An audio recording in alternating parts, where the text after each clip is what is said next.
কোনোভাবেই আমরা প্রস্তুত ছিলাম না যে এত তাড়াতাড়ি বিশ্ববন্ধু সেনের স্মৃতিচারণ আমাদেরকে করতে হবে, না মানসিকভাবে না কোনোভাবেই। যে লোকটি সম্পূর্ণ সুস্থ ছিলেন, অদম্য আগ্রহ যার ছিল কাজ করার, বিধানসভার দায়িত্ব যিনি সুন্দরভাবে পালন করেছেন, নিপুণভাবে পালন করেছে, এত তাড়াতাড়ি তার স্মৃতিচারণ করতে হবে এটা কখনো ভাবিনি।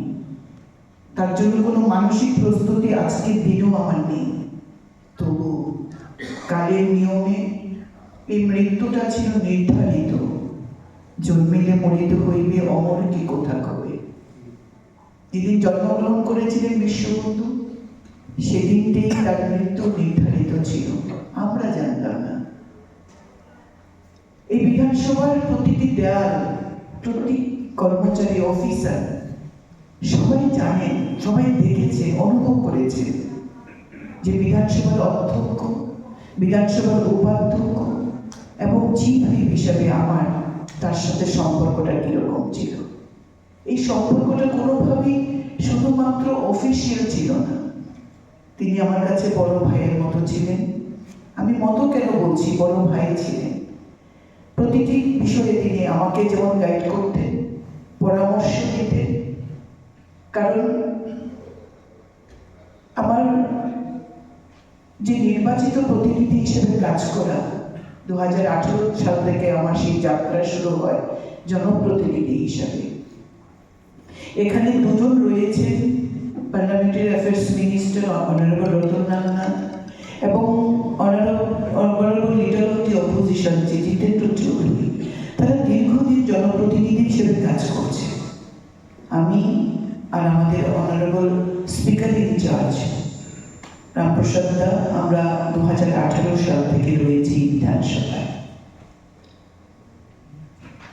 আমার প্রত্যেকটি মুহূর্ত মনে হয় ভুলতে পারি না, ভুলতে চাইলেও বলতে পারি না। অফিসে ধর্মনগর থেকে আসার আগে তার আমার কাছে একটা ফোন আসতো, আমি যেন বিধানসভায় থাকি, আমি যেন আগরতলায় থাকি।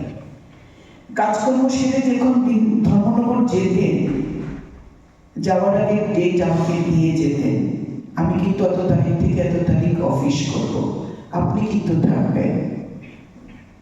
অফিসে এসে রূপম বাবুকে বলতেন, দিদি এসেছে কিনা একটু ফোন করো। এটা আপনারা জানেন, আপনারা অনেকেই দেখেছেন, অনুভব করেছেন।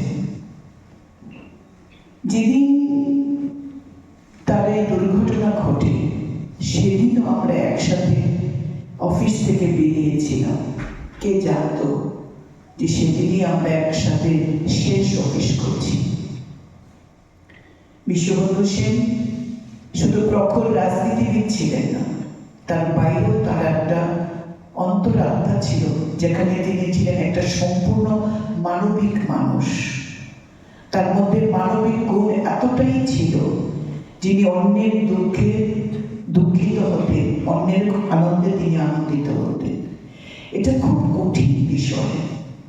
মানুষকে ভালোবাসা, মানুষের সমস্ত দোষ গুণকে ভুলে ক্ষমা করে তাকে কাছে টেনে নেওয়া, এটা অত্যন্ত কঠিন বিষয়, যেটা তার মধ্যে স্বভাবজাত ছিল।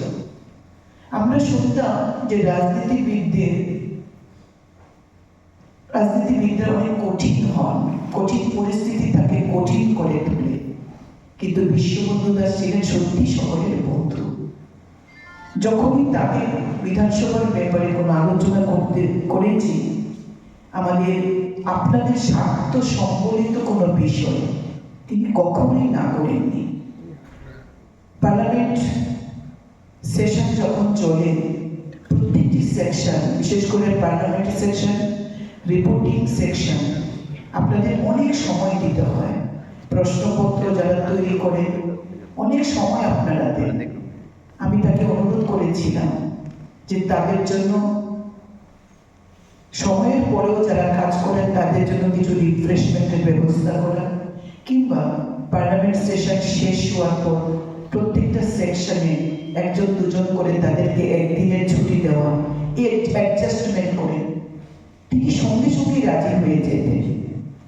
কিংবা আপনাদের কোনো প্রমোশন ডিউ কিংবা ছুটি নিয়ে যখনই কেউ আমার কাছে যেতেন আমি তার কাছে তুলে ধরতাম, তিনি কাজটা আন্তরিকভাবে করার চেষ্টা করতেন।